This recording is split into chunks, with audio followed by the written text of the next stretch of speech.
Let's talk about the Atlanta Falcons making a shocking move in the first round with the 8th pick, taking Michael Penix Jr. from Washington, shocking the entire fan base.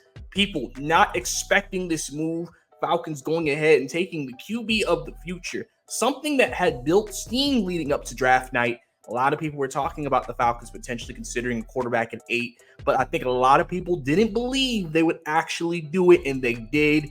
I've seen reaction all over social. Some people love the move. A lot of people hate the move. Some people are just shocked by the move. And so I'm going to give my thoughts on why they made this move. And it's as simple as this. The last 2 years for the Atlanta Falcons has been quarterback turmoil. Obviously, they have not got the QB play they wanted from Tyler Heineke, from Desmond Ridder, Marcus Mariota, et cetera, et cetera. Matt Ryan left a couple of years ago. You signed Kirk Cousins to a big contract, which I think is the first main point of this entire process. You sign Kirk Cousins to a contract. You think, okay, he's the QB for at least 2 to 3 years. Then you'll revisit the quarterback situation. With this pick of Michael Penix, it shows that that's not the case. The Falcons don't want to be back in this position in 2 to 3 years. They want to have that position solved for 10 to 15 now, even though it isn't the popular move because it doesn't help the team this year. One comparison to this move was Jordan Love when he was drafted by the Packers. People were like, you have Aaron Rodgers. Aaron Rodgers is coming off, I think, one of his, I think it was MVP season, if not one of his better seasons for Aaron Rodgers. And they still went ahead and took a quarterback in the first round. Aaron Rodgers wasn't particularly happy about it. People were shocked by it. Now it ends up looking like that Jordan Love may end up being a good selection, a good decision. Now, that was different because that was in the 20s. This is a top 10 pick the Falcons have invested into a man. And now, if you look at how the draft has played out, you have had 6 quarterbacks taken in the first 12 picks. So clearly there could be an argument that if they waited, because it seems like they zeroed in on him. They wanted Penix. He was the guy they wanted all along. If you waited, you would lose him. And then you're going into, well, do we trust Spencer Rattler? Do we trust a Jordan Travis? Do we trust a Michael Pratt? Do we trust these guys to be the quarterback down the line? And maybe some people would probably be okay with that. But there's a lot of people who like Penix leading up to this draft, thought Penix was a starting quarterback talent, thought, outside of the injury concerns, if he didn't have injury concerns, he would be up there with the Drake Mays, with the Jaden Daniels, with the Caleb Williams. And now the Falcons feel like they have gotten their guy. Now, the big question now after that is, what else does this mean?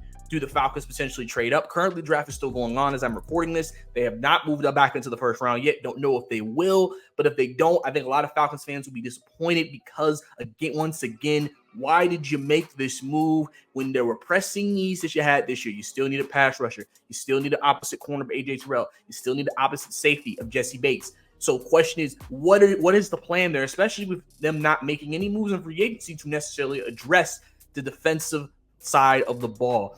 Could it also be a matter of the Falcons clearly offensively, they wanted to make their offense one of the best, and they have done that. They have Pitts, London, Mooney, Rondale Moore, Bijan Robinson, Kirk Cousins.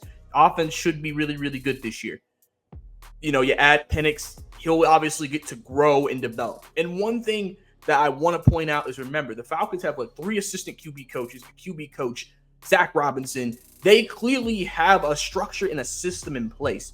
Whoever they drafted, if they did draft a quarterback in this draft, they would have great coaching, a great support system, and a great structure available to them to help with their growth.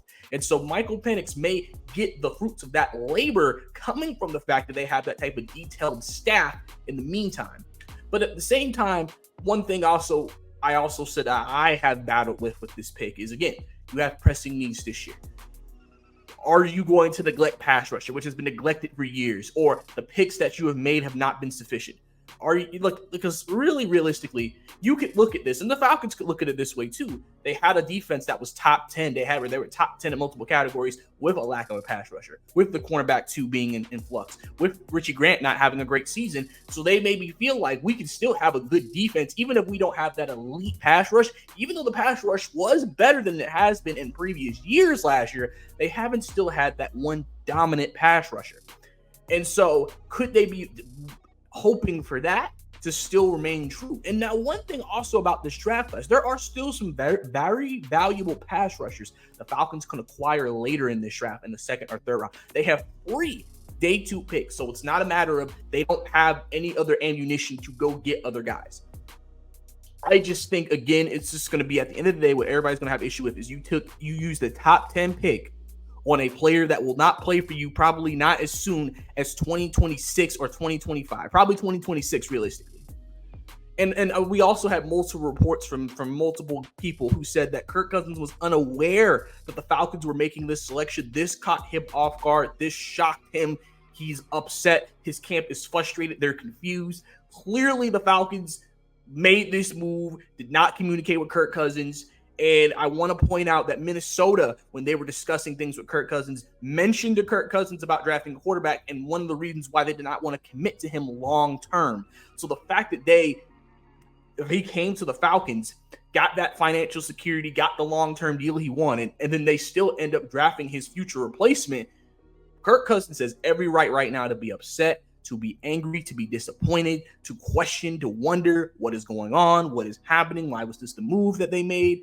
He was given a heads up in terms of they were considering it, but he was not told that they would make the actual selection. So again, multiple people coming out saying that he was not aware of this. Also, Michael Penix said he was unaware that, or he did not know the Falcons were going to take him at 8.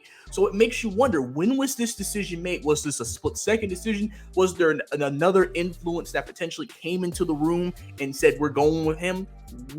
It's one of those moves where, you always hear players when they get drafted by certain teams, oh, we talked. Oh, they gave me indication that they would like me, or, something that says that, oh, yeah, this definitely could be a destination. Michael Penix apparently never visited Atlanta. Atlanta did go to his pro day, I believe.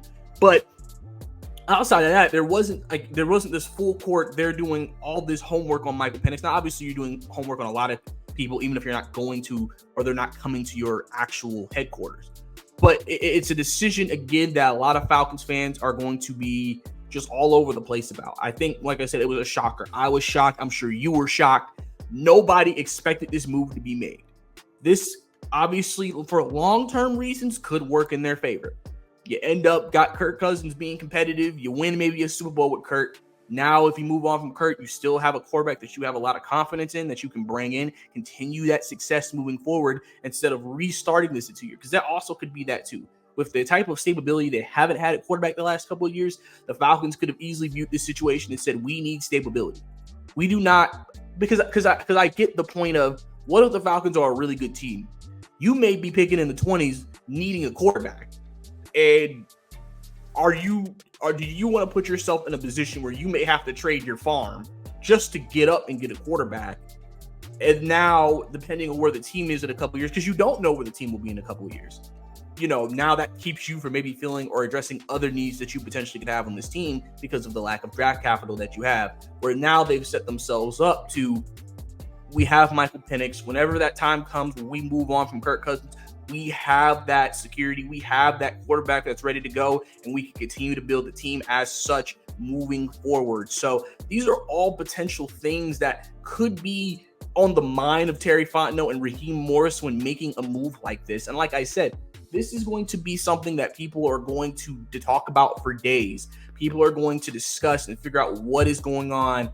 Why was this move made? When the Falcons talk about the first round pick and discuss the move, it'll be very interesting to see what they say, what their thinking was behind the move, why they felt like this was the best move for them at this moment in time.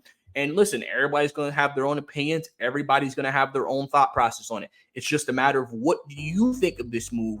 Are you in agreement with it? Do you understand it? Do you hate the move? Every feeling is valid in this situation because, again, it was once again unexpected. People did not expect it. No one thought that this was going to be the move. Or if it did happen, you would think, oh, Falcons would trade down, get some draft capital, maybe take Penix later, and then maybe it's not as shocking of a move. So, it's something that sent shockwaves. There's a lot of questions that need to be answered.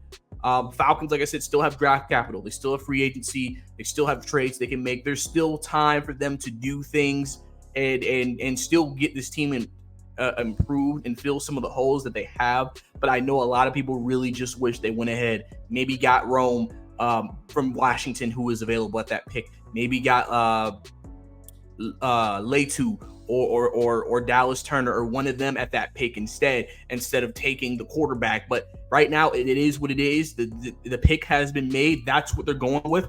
All we can do is support Michael Penix from this point and hope he works out, because it's one of those things where this definitely has the pick potential to be, I hate it now, love it later. Because again, if Michael Penix ends up working out, you can't say you hate. I mean, you may sit here and say you hate the pick on the day of, but you ain't gonna hate the pick if it works. Now, if this fails for the Falcons, then this pick will be eviscerated for years to come.